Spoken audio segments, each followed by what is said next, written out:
Vakkom മൂന്നാലും മൂടിലുണ്ടായ തീപിടുത്തത്തിൽ KCB ഉപകരണങ്ങൾ കത്തിനശിച്ചു. വക്കം 6-ാം വാർഡിൽ മൂന്നാലും മൂടിന് സമീപം ഇന്ന് ഉച്ചയ്ക്ക് 2 മണിയോടുകൂടിയായിരുന്നു തീപിടുത്തമുണ്ടായത്.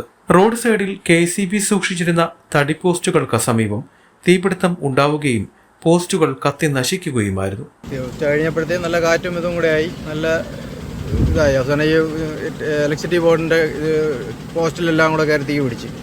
കേബിളിൽ വരാതിരിക്കാൻ വേണ്ടി നമ്മൾ പിന്നെ ഇലക്ട്രിസിറ്റി ബോർഡിനെ അറിയിച്ചു, പിന്നെ ഫയർഫോഴ്സിനെ അറിയിച്ചു. അങ്ങനെ വന്ന് തീ കെടുത്തിക്കൊണ്ടിരിക്കുന്നു. വീട്ടിലേക്കും തീ ആളി കത്തിക്കൊണ്ടിരിക്കുകയായിരുന്നു. അങ്ങനെ വീട്ടിലേക്ക് നമ്മളെ കൊണ്ട് പറ്റുന്ന സഹായങ്ങളെല്ലാം ചെയ്തിട്ടുണ്ട്. പൈപ്പൊന്നും കിണറ്റിൽ നോക്കുക, വെള്ളം കോരി. ഇപ്പോൾ പൊതുവിൽ കിണറ്റിൽ പോലും വെള്ളമില്ല. ആ അവസ്ഥയാണ് ഇപ്പോഴത്തെ കണ്ടീഷനിൽ. എന്തായാലും കുഴപ്പമില്ല, കുറേ അണഞ്ഞിട്ടുണ്ട്. വേറെ വലിയ നാശനഷ്ടങ്ങളൊന്നും ഇല്ലാതെ കാര്യങ്ങളങ്ങ് പോയി, കുഴപ്പമില്ല. തുടർന്ന് സമീപ വീടുകളിലേക്ക് തീ പടർന്നതോടെ പ്രദേശവാസികൾ ആറ്റിങ്ങൽ ഫയർഫോഴ്സിൽ വിവരമറിയിക്കുകയും ഫയർഫോഴ്സ് സംഘം സംഭവ സ്ഥലത്തെത്തി തീ നിയന്ത്രണ വിധേയമാക്കുകയും ചെയ്തു.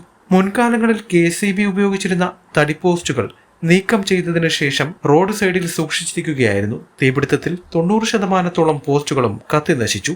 News diary Keralam, Kadakkavoor.